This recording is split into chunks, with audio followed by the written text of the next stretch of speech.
వారు ఉన్నారు. మరి మనకి వాక్యాన్ని చదువుతారు. ఈరోజు మల్ల కార్యక్రమం ఉంది, పలహారాలు ఉన్నాయి కనుక త్వరగానే మనం ముగించుకుందామండి.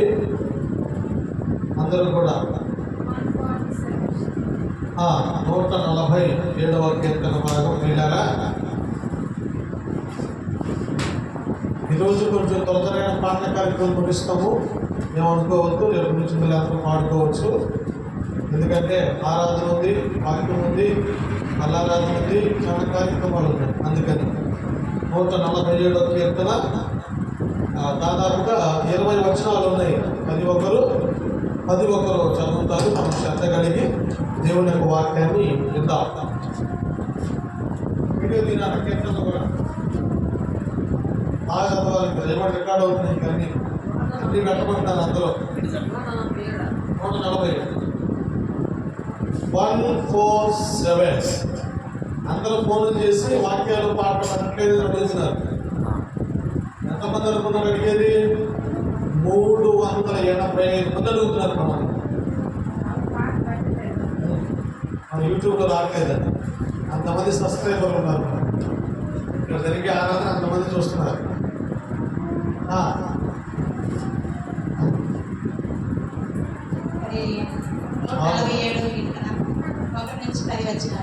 యెహోవాను స్తుతించుడి, మన దేవుని స్తోత్రగానం చేయడం మంచిది, అది మనోహరం.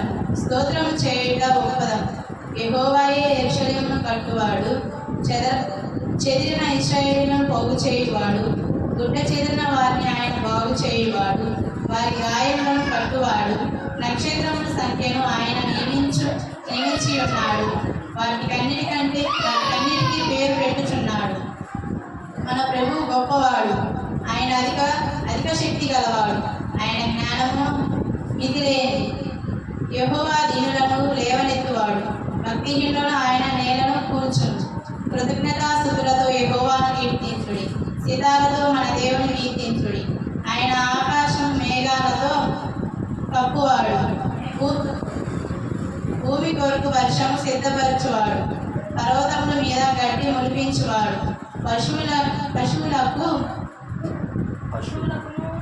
పశువులకును అరుచుచున్న పిల్ల కాపులను ఆయన ఆహారం ఇచ్చువాడు. గుర్రములను బలమందును ఆయన సంతోషించడు.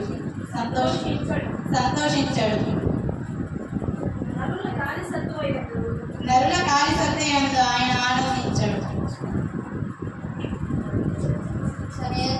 భయభక్తులు గల వారి యందు తన కృపకు కనిపెట్టి వారి యందు యెహోవా ఆనందించువాడై ఉన్నాడు.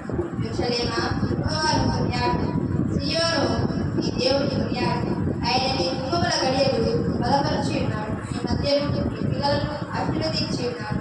నీ సరిహద్దులలో సమాధానం కలుగజేయువాడు ఆయన, మంచి గోధుమలతో తృప్తిపరచువాడు ఆయన, భూమికి ఆజ్ఞయించువాడు ఆయన. ఆయన వాక్యము వేగముగా పరిగెత్తు, గొర్రెబొచ్చు వంటి హిమము కురిపించువాడు ఆయన, బూడిద వంటి మంచు కరములు చల్లువాడు ఆయన, ముక్కలుగా పడగలను విసురువాడు ఆయన. ఆయన పుట్టించు చలికి ఎవరు నిలవగలరు? ఆయన ఆజ్ఞయగా అవన్నీ కరిగిపోవును. ఆయన తన గాలి విసరదేయగా నీళ్లు ప్రవహించును. ఆయన తన వాక్యము యాకోబునకు తెలియజేసెను, తన కట్టడాలను తన న్యాయములను ఇశ్రాయేలీయులకు తెలియజేసెను. ఏ జనములకు ఆయన ఇలాగూ చేసి ఉండలేదు. ఆయన న్యాయవిధులు వారికి తెలియని ఉన్నవి. యెహోవాను స్తుతించుడి. దేవుడు తనకిచ్చిన వారిని దేవుడు ఈ కీర్తన భాగమును మన వినికిడిలో దీవించి ఆశీర్వదించుగాక. హల్లెలూయా, హల్లెలూయా. ఈ మే నెలంతా కాచి కాపాడి జూన్ నెలలో ప్రవేశించిన దేవునికి ఒకసారి హృదయపూర్వకంగా దేవునికి స్తోత్రాలు చెల్లిద్దాం. ఈ నెలంతటిని కూడా దేవుడు తన కృపా రెక్కలతో మనందరినీ కప్పి బలపరుచుకున్న దేవునికి స్తోత్రాలు చెల్లిద్దాం. కూడా దేవుడు మంచి ఆహారముతో ఈ నెలంతా సంఘ బిడ్డల కుటుంబాన్ని దేవుడే పోషించి బలపరచులాగా స్తోత్రాలు చెల్లిద్దాం. ఆమేన్. ప్రియమైన దేవుడు వాళ్ళరా, ఇప్పుడు వచ్చిన మీ అందరికీ మన ప్రభు అయిన యేసుక్రీస్తు నామములో అందరికీ హృదయపూర్వకమైన నిండు వందనాలు చెల్లిస్తాం. అందరికి వందనాలండి, అందరికి వందనాలు, దేవునికి స్తోత్రాలు. ఈ 147వ కీర్తన దేవుని గొప్పతనమును కీర్తించుము అని తెలియజేస్తుంది. ఏం తెలియజేస్తుంది? దేవుని యొక్క గొప్పతనమును కీర్తించడము అని ఈ 147వ కీర్తన మనకి తెలియజేస్తుంది. హల్లెలూయా. అయితే ఇక్కడ 10వ వచనం దాకా దేవుడు ఏమై ఉన్నాడో, ఆయన ప్రభావం ఎట్టిదో, ఆయన శక్తి ఎట్టిదో, ఆయన గొప్పతనము ఎట్టిదో మనకి తెలియజేస్తా ఉంది. 10వ వచనం దగ్గర నుంచి 20వ వచనం వరకు ఆయన మనకి ఏమి చేస్తాడనే విషయాన్ని తెలియజేస్తుంది. దేవుడు నీ కొరకు, నా కొరకు, మనందరి కొరకు ఏమి చేస్తాడనే విషయాన్ని ఒక 4 నిమిషాలు నేను ముందు ఉంచుతాను. అందరూ కూడా జాగ్రత్తగా ఆలకించండి. 13వ వచనం దగ్గర నుంచి చదవండి. ఆయన నీ గుమ్మముల ఘడియలను బలపరిచి ఉన్నాడు. గట్టిగా స్తోత్రం చెప్పండి, గట్టిగా చెప్పండి. మొట్టమొదటిగా దేవుడు ఈ నెలలో చెబుతున్న మాట ఏంటో తెలుసా? ఆయన నీ గుమ్మములను బలపరచువాడు. నీ గుమ్మానుకున్న గడియల్ని బలపరుస్తాడు. శత్రు ప్రవేశించకుండా, అవన్నీ బాగా లూజుగా లేకుండా నీ జీవితంలో ఆధ్యాత్మికమైన బలాన్ని దేవుడు ఈ నెలలో ప్రతి ఒక్కరికి కలగజేయును గాక. ఆయన చెబుతున్న మాట, ఆయన బలపరిచే దేవుడు. గుమ్మాన్ని, గడియలను అన్నిటినీ బలపరుస్తాడు. దాంట్లో లూజ్ అయిపోయి సౌండ్ వచ్చేది ఇంట్లో ఏంటి? తలుపే, గడియలే. ఎందుకని? బయటికి వెళ్ళి తీసుకొని వెళ్ళాలి, లోపలికి వెళ్ళి తీసుకొని రావాలి. అందుకని తలుపులు బాగా ఇదైపోతా ఉంటాయి. ఆయన అంటున్నాడు, గడియలను, తలుపులను నేను బలపరుస్తాను. అసలు ఏమిటి తలుపులు, ఏమిటి గడియలు, అసలు ఏమిటంటే అది ఒక ద్వారము. బైబిల్లో 7 రకాల ద్వారాలు ఉన్నాయి. ఈ నెలలో దేవుడు మనందరి కొరకు బలపరిచే ఒక నూతనమైన ద్వారాన్ని తెరవబడును గాక. దానికి అర్థం ఏంటంటే దేవుడు ఈ నెలలో నీ కొరకు ఒక ద్వారాన్ని తెరవబోతున్నాడు. అది ఆశీర్వాదకరమైనది, వెలుగుకరమైనది, దీవెనకరమైనది. అది నీకు బలాన్ని ఇచ్చేది. అన్ని విషయాల్లో కూడా ఆ ద్వారం ఎలా ఉంటుందో తెలుసా? దాని గుమ్మములు, దాని తలుపులు, దాని యొక్క గడియలు కూడా దేవుడు బలపరిచి ఉన్నాడు. హల్లెలూయా. వెళ్ళలేని మార్గాల్లో ఈ నెలలో దేవుడు నీ కొరకు ఏర్పాటు చేయబోతున్నాడు. హల్లెలూయా. అయితే దేవుని ప్రార్థన చేయాలి తెలుసా? ఈ నెలలో ప్రభువా ఒక కొత్త మార్గంలో నువ్వు నడిపించు. అయ్యా, ఈ నెలలో నా కోసం నూతనమైన ద్వారాన్ని తెరువు. ఈ నెలలో నా కోసం ఒక ఆశీర్వాదకరమైన మార్గాన్ని నా కోసం నువ్వు వేయి ప్రభువా. అయ్యా, ఈ నెలలో నా కోసం ఒక క్షేమకరమైన వర్షాన్ని ఇచ్చి ముందు ఎన్నడూ లేని ద్వారాలు తీసి ఆ మార్గంలో నడవడానికి నన్ను బలపరచు తండ్రి. హల్లెలూయా, హల్లెలూయా. బొమ్మ కలుపుకున్నారన్నా, గొడ్డెకుండాలన్నా, దేవుడాలన్నా దర్వాజ ఉండాలి. దర్వాజ ఉండాలంటే బొమ్మ ఉండాలి. ఇవన్నీ ఉంటే అవి ఉండేది. అంటే ఏంటో తెలుసా? ద్వారం ఉండాలి. అంటే దేవుడు నిన్న మార్గంలో బలపరచాలి, ఆ మార్గంలో నీకు ఆశీర్వాదం కావాలంటే ఆయన చెప్తున్న మాట ఏంటో తెలుసా? చదవండి ఒకసారి. ఆయన నీ గుమ్మములను, గడియలను బలపరిచి ఉన్నాడు. హల్లెలూయా. ఇక నువ్వు భయపడాల్సిన అవసరం లేదు. నువ్వు వెళ్తున్న మార్గమే కానీ, పనియే కానీ, ఏదైనా కానీ దేవుడు నిన్ను బలపరిచి దీవించును గాక. రెండో మాట చూద్దాం రండి. అదే కంటిన్యూషన్. నీ మధ్యను నీ పిల్లలను ఆశీర్వదించి ఉన్నాడు. గట్టిగా స్తోత్రం చెప్పు.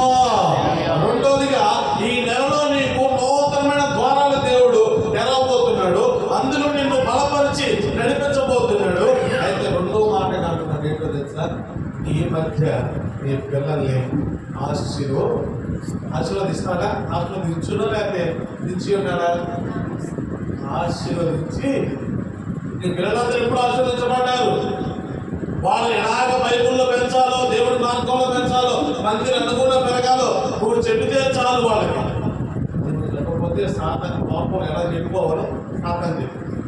ఓకేనా?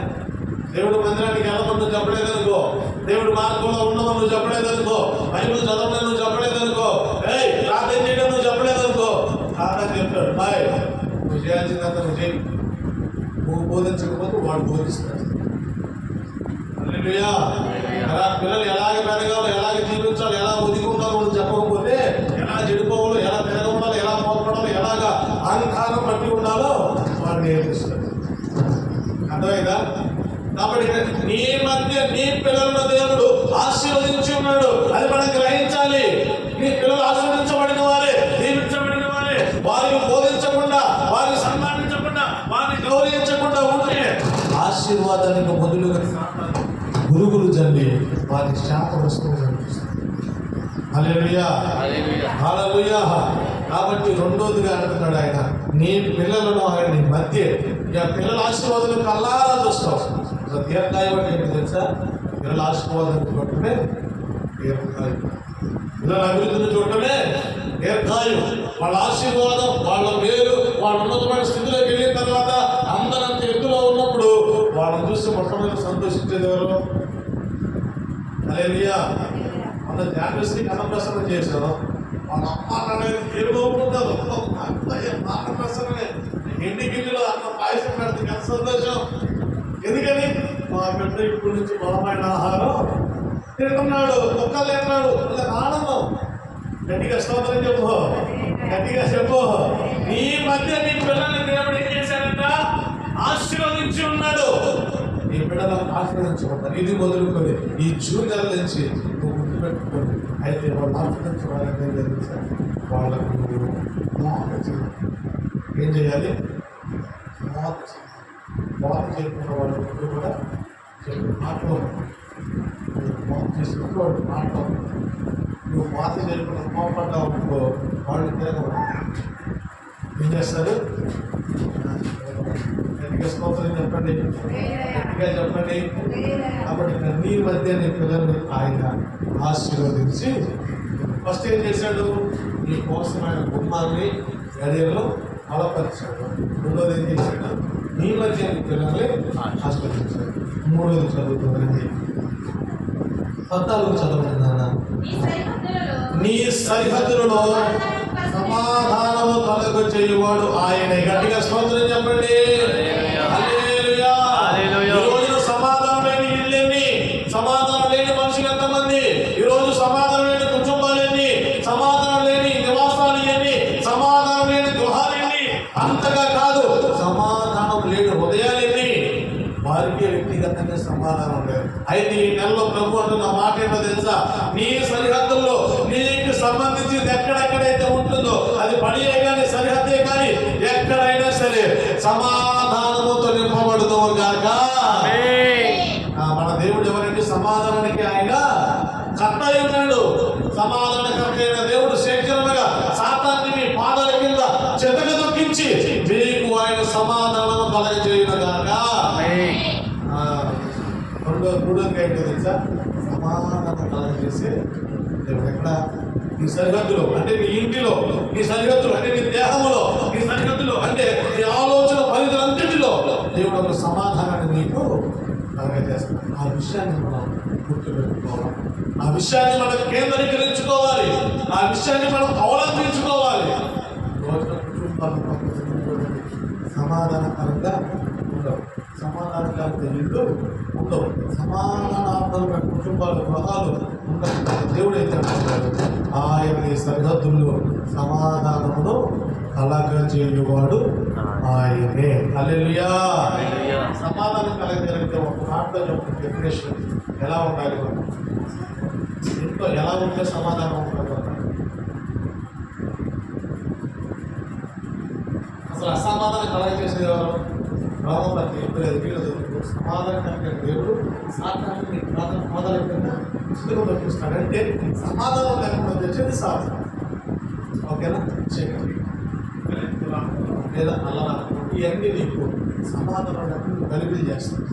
అయితే దేవుడు మనము సమాధానం అయితే బయటలో మాత్రం యేసుప్రభు 33 సంవత్సరాల వయసులో ఉన్నప్పుడు మొట్టమొదటిసారి వాక్యాన్ని బోధించడానికి 33 సంవత్సరాలు బాప్తిసం పొంది 40 రోజులు ఉపవాసం పొంది 40 రాత్రులలో పగళ్ళు సాతాను ధనంలో శోధించబడి వచ్చి మొట్టమొదటిగా చేసిన ప్రసంగం ఏంటో తెలుసా? సమాధానపరచువారు వారు సమాధానాన్ని లెక్కనే. కానీ ఎప్పుడైనా కోపాన్ని, వారు హెచ్చుతగ్గుని, వారు చూపించిన కఠినత్వాన్ని, వారు చూపించిన ముప్పోపాన్ని ఎప్పుడు కూడా వాళ్ళ దగ్గర ప్రదర్శించకూడదు. గట్టిగా స్తోత్రం చెప్పండి, గట్టిగా చెప్పండి. కాబట్టి ఇక్కడ దేవుని వాక్యం అంటుంది. మూడవదిగా, ఈ నెలలో దేవుడు మీ సరిహద్దులో మీకు సంబంధించిన ప్రతి దాంట్లో దేవుడు సమాధానపరచబడును గాక. సమాధానం పడాలి. ఏం పడాలి? మనం ముందుగా సమాధానం పడండి. భార్య భర్తలు సమాధానం పడండి, అన్నదమ్ములు సమాధానం పడండి, అక్కయ్యలు సమాధానం పడండి, తోడుకోవడం సమాధానం పడండి, ఇరుగు పొరుగు వాళ్ళ మందులు అందరితో ఏం చేయాలి తెలుసా? సమాధానం పడండి తెలుసా? ఎప్పుడో సంవత్సరానికి ఒకసారి చెప్తారు హ్యాపీ న్యూ ఇయర్. ఎప్పుడు అప్పుడు చెప్తాను. ఇక అప్పటి నుంచి మళ్ళీ తర్వాత యాత్రి ఉండదు, ఏముండదు. దేవుడు పక్కన నీ సరిహద్దులన్నింటిలో ఆయన సమాధానం కార్యక్రమం కాబట్టి మీరు సమాధానంగా సమాధాన అలా తీసుకునేటప్పుడు మన మీ హృదయం ఎటువంటి కోపము, సూయ, అక్షరం, అలనం ఏది ఉండదు. వాళ్ళు ఉంటే వాళ్ళు త్వరగా నువ్వు సమాధానం పడకుండా తీసుకున్నామనుకో, నీకే నీకే చాలా ప్రమాదం. వాక్యం నీకు తెలియదు కాదు, కానీ చాలా మంది ప్రజలయ్యారు, రోగులయ్యారు, చాలా మంది ఎదురుస్తున్నారు. అయితే మనం అట్లా కాక మనం పరీక్షించుకుంటున్నాము, సమాధానం ఉన్నదో లేదో మనము చూసుకుంటాం. గట్టిగా స్తోత్రం చెప్పండి. ఫస్ట్ అని ఏమన్నాడు? బలపరిచే దేవుడు. ఈ నెలలో దేవుడు మనం బలపరచబోతున్నాడు. రెండోదిగా ఏంటి? ఈ నెలలో దేవుడు మనల్ని పిల్లల్ని ఆశీర్వదించబోతున్నాడు. మూడోది ఏంటిది? ఈ నెలలో దేవుడు సమాధానాన్ని దేవుడు కలగజేయబోతున్నాడు. 4వ మాట చెప్పబోతున్నాడు. చూడండి నాన్న, మంచి గోధుమలతో నిన్ను తృప్తిపరచువాడు ఆయన. గట్టిగా స్తోత్రం చెప్పండి. హల్లెలూయా. ఒకవేళ నీ జీవితంలో తృప్తి లేదు, సంపాదనలో తృప్తి లేదు, ఆరోగ్యంలో తృప్తి లేదు, అబ్బా డబ్బులో తృప్తి లేదు, భూమిలో తృప్తి లేదు, ఇంటిలో తృప్తి లేదు, వస్త్రాలు ఎన్ని కొన్నా తృప్తి లేదు. తృప్తి లేని జీవితం ఎప్పుడు ఉండకూడదు. సంతృష్టి సహితమైన దైవభక్తి గొప్ప లాభసాధన. నీ ఇంట్లో గొప్ప లాభం కలగాలంటే, నీ ఇంట్లో విడుదల ఉండాలంటే, నీ ఇంట్లో ఎప్పుడు ఆకారం సమృద్ధిగా ఉండాలి అంటే, ఎప్పుడు నీ చేతిలో డబ్బులు ఉండాలంటే నువ్వేం చేయాలి తెలుసా? సంతృప్తిగా ఆయన అంటారు, మంచి గోధుమలతో నేను మిమ్మల్ని తృప్తిపరుస్తాను. ఏ నాటికి వీడు నాటికి చాలు, ఏ దినమాహారాన్ని దేవుడు దయచేస్తాడు, మీరు చింతించద్దు. గట్టిగా స్తోత్రం చెప్పండి, గట్టిగా చెప్పండి. విచిత్రమైన కోరిక కోరారట దేవుడు. ఏం కోరిక? విచిత్రమైన కోరిక. ఏం కోరిక? నువ్వు ఏమనుకోవద్దు, నేను చిన్నప్పటి నుంచి ఏ పాపం చేయలేదు, చిన్నప్పటి నుంచి చాలా పరిశుద్ధంగా ఉంటాను, మళ్ళీ యథార్థవంతుని, మళ్ళీ నీతివంతుని, మళ్ళీ భక్తిపరుని. అయితే ఇప్పుడు నేను ఏం అడగలేదు, కలుగుతున్నాను. ఏ మాత్రం నా జీవితంలో దయచేయాలి. అదే దేవుడికి వస్తా ఉన్నాడు. ఏంటో అడుగుతున్నట్టుగా దేవుడు అన్నాడు, అబ్బాయి అందరికి ఆవులు, అందరికి బళ్ళు ఉన్నాయి, అందరికంటే పెద్ద బండి కావాలి. ఏం కావాలి? పెద్ద బండి కావాలి.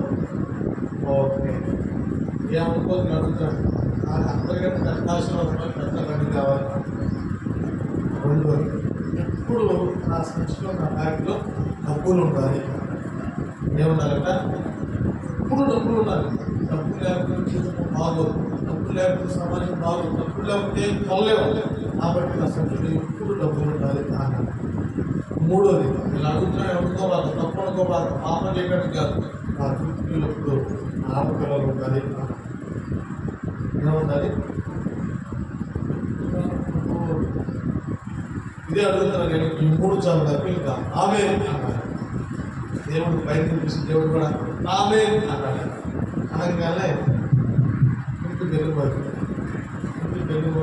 సార్ ప్రసాద్ గారు ఎవరు నేనే సార్ పోస్ట్ మేని ఏంటయ్యా సార్ నీకు ఉద్యోగం వచ్చింది సార్ ఏవా కాదులేమా నాకు ఉద్యోగం వచ్చిందా బయటకు వెళ్ళి తీసుకుని సైన్ చేసి వర్క్ చేసి చదివించి ప్రార్థిస్తున్నా ఎంత గొప్ప దేవుడు ప్రార్థన చేయడం నాకు ఉద్యోగం వచ్చేసింది ఇప్పుడు అప్లై చేశాను రోజు వరకే వచ్చింది అని చెప్పి చూస్తే తెలిస్తే దేవుడు ఉద్యోగం చూస్తే అది బస్ కండక్టర్ ఏ కండక్టర్ బస్ కండక్టర్ నువ్వు అడిగిన దానికంటే ఊరించిన దానికంటే ఎక్కువ చేశాను దేవుడు ఏంటి ప్రభా ఇది అంటే అన్నిటికన్నా పెద్ద బండి అడిగావు ఏంటిది అది బస్సు ఎప్పుడు చిల్లర బ్యాగులో ఉండదన్న కండక్టర్ దగ్గర ఎప్పుడు బ్యాగులు చెప్పరా డబ్బులు ఉంటాయి ఓకే మూడో దగ్గర ఎప్పుడు నా చుట్టూ అమ్మాయిలు ఉన్నారు కండక్టర్ ఎక్కడ కూర్చుంటాడు ముందు ఆడపిల్ల ముందు ఎత్తే కదా ముందు ఎక్కుతారు ఎప్పుడు ముందు ఆడపిల్లలే ఉంటారు ఆశీర్వాదం ఆమె కంటి చుట్టూ తీసుకుంటూ విచిత్రమైన కోరికలు కోరుతారు కొంతమంది ఇప్పుడు దేవుడికి అట్టగా చేసాడు లేదా ప్రార్థన చేశాడు చాలా జాగ్రత్తగా చేయాలి చాలా జాగ్రత్తగా ప్రేమను మంచి గోధుమలతో తృప్తిపరుస్తాను అన్న ప్రేమతో తృప్తిపరుస్తాను శ్రేష్టమైన ఆతిథ్యం ఇస్తాను శ్రేష్టమైన ఆహారం ఇస్తానంటే దాని భావన ఏంటంటే నిన్ను ఎప్పటికైనా నేను కాచి కాపాడుతాను బాబు అంటే నీకు ఏదో చేసి పెట్టాలని దాని భావన కాదు గట్టిగా స్తోత్రం చెప్పండి గట్టిగా చెప్పండి కాబట్టి ప్రియమైన దేవుడు వర్గాలు దేవుడికి తగ్గేటప్పుడు చాలా జాగ్రత్తగా 4 పాయింట్లు చెప్పండి గట్టిగా చెప్పండి ఊహించేస్తాను ఫస్ట్ వన్ ఏంటిది బలపరిచే దేవుడు రెండోది ఏంటిది ఆశీర్వదించే దేవుడు మూడోది ఏంటిది సమాధానపరిచే దేవుడు నాలుగోది ఏంటిది తృప్తిపరిచే దేవుడు హల్లెలూయా అయితే తృప్తి పొందుకోవాలంటే ముందు మన దేవుడిని ఏమనగా తెలుసా క్లారిటీగా నా బిడ్డ చదువు రెండు ఒక్కరు నా బిడ్డలో ఆశీర్వదించు నా బిడ్డ చక్కగా పొజిషన్ నువ్వు తగిన చదువు నాకు ప్రార్థన చేసినప్పుడు నువ్వు అడిగిన దానికంటే ఊహించిన దానికంటే ఎక్కువ ఇస్తుంది అంతేగాని బాగా ముందు నచ్చలు చేసుకుని వీడేమనుకున్నాడు ఎంతగా అంటే పెంచుకోవాలనుకుంటాడు ఎంతమంది దేవుడు ఏమన్నాడు ఎంతమంది వస్తాయి ముందు పని చేసుకోవచ్చు ఎప్పుడు బ్యాంకులో డబ్బులు అంటే ఎంత దగ్గర పెట్టుకుని దిగుదాం అనుకున్నాడు బ్యాంకులో డబ్బులు అంటే నీ డబ్బులు కాదు ఉంటాయి కానీ నీ కాదు బాగుంది ఎప్పుడు ఆడపిల్లలు ఉంటాయి ఉద్దేశం అంటే కాదు ఆడపిల్లలు తిరగాలి కానీ దేవుడు ఏం చేశాడు మనం ముట్టుకుంటే గౌరవ బాగుంది ఎప్పుడు కొనుక్కుంటే చిన్న చాలా మాట్లాడితే జాగ్రత్తగా అడిగితే దేవుడు గట్టిగా స్తోత్రం చెప్పండి అందరూ ఒకసారి లేచి నిలబడి ప్రభుత్వం 4 ఆశీర్వాదాలు ఈరోజు ప్రభు మనతో మాట్లాడారు